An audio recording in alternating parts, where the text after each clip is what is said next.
सदर ममलिकत आसिफ अली जरदारी की अशकाबाद में रूसी सदर व्लादिमीर पुतिन के साथ गैर रस्मी मुलाकात। दोनों सदर का दो तरफा ताल्लुकात मजीद मजबूत बनाने की जरूरत पर जोर। एक दूसरे के लिए नई ख्वाहिशात, खुशगवार जुमलों का तबादला।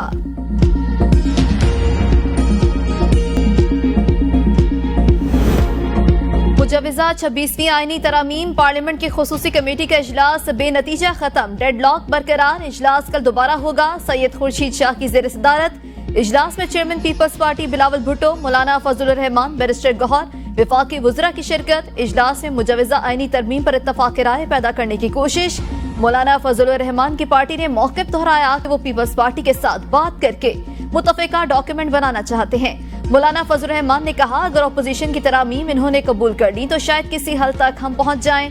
हुकूमत ने पहली मर्तबा अपना ड्राफ्ट शेयर किया है, देखते हैं फिर बात कहां तक पहुंचती है। JUI पीपल्स पार्टी आपस में बातचीत करेंगी, कोशिश करेंगे एक ड्राफ्ट पर इत्तफाक हो। आईनी अदालत विफाक में, जबकि सूबों की सतह पर भी एक एक आईनी अदालत होनी चाहिए। पाकिस्तान पीपल्स पार्टी का मुजवजा तरमीमी मुसवदा सामने आ गया। आर्टिकल 175A में आईनी अदालत का कयाम शामिल। आर्टिकल 145A में आईनी अदालत का कयाम शामिल। तरमीम के मुताबिक हाई कोर्ट्स, लोअर कोर्ट्स की अपील सुन सकेंगी। मुसवदा में विफाकी आईनी अदालत के जजेस की तैनाती का तरीकाकार भी तय किया गया। मुसवदे में कहा गया कि जजेस की तैनाती के लिए आईनी कमीशन ऑफ पाकिस्तान का कयाम अमल में लाया जाए। सूबाई सतह पर जजेस की तैनाती का अमल भी आईनी कमीशन ऑफ पाकिस्तान देखेगा। हमने हुकूमत से क्लैरिटी मांगी, बाकी तरामीम के हवाले से अपना हतमी फैसला कमेटी के सामने रखें। बिलावल भुट्टो जरदारी की सहाफियों से गुफ्तगू। कहा, हुकूमत का शुक्रगुजार हूँ कि वो अभी तक इस मौक़िफ़ पर कायम है कि सियासी जमातों का इत्तफाक राय पैदा किया जाए। ये तो हुकूमत एक महीने से स्पेस दे रही है कि इत्तफाक राय बने।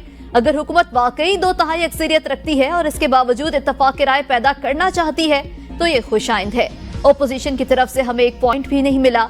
एक तरफ PTI वाले कहते हैं हमें वक्त दें, दूसरी तरफ कहते हैं हम इसको पास नहीं करने देंगे। अगर मुकम्मल इत्तफाक राय न हुआ तो हुकूमत कब तक इंतजार करेगी।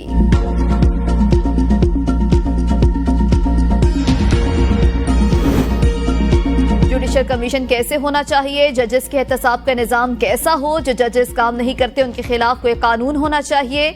अपनी और बार्स की तजावीज खुसूसी कमेटी पेश कर दे। वज़ीर कानून आजम नज़ीर तारड़ की मीडिया से गुफ्तगू। कहा, PTI ने मुसवदा देखने के लिए टाइम लिया है, राय नहीं दी। हमने बार बार कहा ड्राफ्ट पर राय दें। मौलाना फजलुर रहमान ने भी अपना मुसवदा अभी तक नहीं दिया। PTI रहनुमा आमिर डोगर का आईनी तरमीमी ड्राफ्ट मिलने की तस्दीक। बैरिस्टर गौहर की तरदीद। आमिर डोगर ने कहा, हमें दोनों ड्राफ्ट मिल गए, इस पर हम अपनी पार्टी में मुशावरत करेंगे। हुकूमती ड्राफ्ट में इबहाम मौजूद है, पीपल्स पार्टी के ड्राफ्ट में क्लैरिटी है। चेयरमैन PTI बैरिस्टर गौहर ने कहा, हुकूमत ने कोई ड्राफ्ट पेश नहीं किया, हम तजवीज तब देंगे जब हमारे पास कोई ड्राफ्ट मौजूद हो। मखसूस नशिस्तों से मुतालिक इलेक्शन कमीशन का आज का इजलास फिर बेनतीजा खत्म। इलेक्शन कमीशन का मुशावरत जारी रखने का फैसला। मेंबर सिंध निसार दुरानी और मेंबर बलोचिस्तान शाह मोहम्मद जतोई इजलास में शरीक नहीं हुए।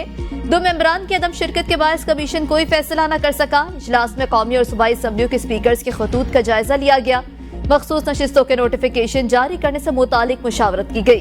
कानूनी टीम ने खतूत के कानूनी पहलुओं पर ब्रीफिंग दी। आईनी तरामीम के लिए हमारे अराकीन कौमी असम्बली को 20-20 करोड़ की पेशकश की गई। PTI रहनुमा असद कैसर का इंकशाफ। कहा, आईनी तरामीम 17 या 18 तारीख को लाई जा रही हैं। फाशिस्ट हुकूमत बताए जोर जबरदस्ती से कौन से कानून साजी होती है, हम इनको अदलिया पर हमला नहीं करने देंगे। इस हवाले से तमाम बार एसोसिएशंस को एतमाद में लेना चाहिए। मोहसिन नकवी के साथ बैठना सूबाई हुकूमत का इस्तेहकाक है। तनाज़ात का हल तशद्दुद में नहीं, मुज़ाकरात में है। हम इतने कमजोर हो चुके कि हर चीज बंदूक और जबरदस्ती से करना पड़ती है। बानी PTI की 9 मई के मुकदमात में जमानत की दरख्वास्तों पर समाअत। इंसदाद दहशत गर्दी अदालत ने 8 मुकदमात में जमानतों पर समाअत 18 अक्टूबर तक मुलतवी कर दी। बानी PTI की जिना हाउस और अस्करी टावर हमला समेत 8 मुकदमात में जमानत की दरख्वास्तें कोर्ट नंबर 1 में जेर समाअत। 4 मुकदमात में जमानत कोर्ट नंबर 3 में जेर समाअत। मुस्लिम लीग नून का दफ्तर जलाने समेत दीगर 4 मुकदमात में बानी PTI की जमानत की दरख्वास्तें कल के लिए मुकर्रर। KP हाउस डीसील करने पर डायरेक्टर CDA के खिलाफ तौहीन अदालत की दरख्वास्त दायर। खैबर पख्तूनख्वा हुकूमत ने इस्लामाबाद हाई कोर्ट से रुजू कर लिया। हाई कोर्ट ने KP हाउस डीसील करने का हुक्म दिया था। दरख्वास्त में मौक़िफ़ इख्तियार किया गया कि अदालती हुक्म बताने के बावजूद कोई तवज्जो न दी गई। अदालती हुक्म पर अमल नहीं किया जा रहा। डायरेक्टर सीडीए के खिलाफ तौहीन अदालत की कार्रवाई की जाए। रावलपिंडी में 8 रोज के लिए दफा 44 नाफिज। रावलपिंडी में हर किस्म के सियासी इज्तिमा, धरने, जलसे, मुजाहरे, एहतजाज और ऐसी तमाम सरगर्मियों पर पाबंदी आयद। डबल सवारी और हवाई फायरिंग पर भी पाबंदी। कबूतरबाजी, ड्रोन उड़ाने और लेजर लाइट्स के इस्तेमाल भी नहीं किया जा सकेगा। दफा 44 का नफाज 17 अक्टूबर तक होगा। रावलपिंडी शहर में 30 से ज्यादा शादी हॉल्स को भी 5 दिन बंद रखने का फैसला। शादी हॉल्स 12 से 16 अक्टूबर तक बंद रहेंगे। पुलिस ने शादी हॉल्स मालिकान से श्योरिटी